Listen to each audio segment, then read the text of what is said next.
Faham. Sebab kita tak biasa. Ya. Kita tak biasa. Ya. So bila classmate auto tu masa tu kan sama-sama hardcore. Fuh gila aku cakap apa?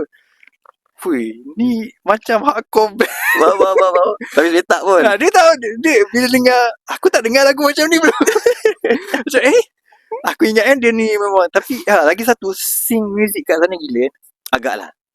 Sing music kat sana. Agaklah. Sebab aku betul-betul into deep dengan lagu hardcore. Sebab aku ada member yang bawa aku pergi gig kat sana. Faham. Aku kenal S.I. Lidaing. Aku tengok depan mata aku macam orang memang boleh main ni lagu ni. Tu je soalan aku. Faham. Boleh main, boleh scream perfect.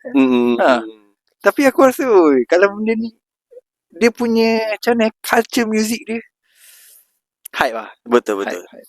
Tu aku rasa kan ini pada pandangan aku je lah pandangan aku lah metal festival kan. Kalau tak boleh buat kat sini, how about kita buat kat Sabah Sarawak?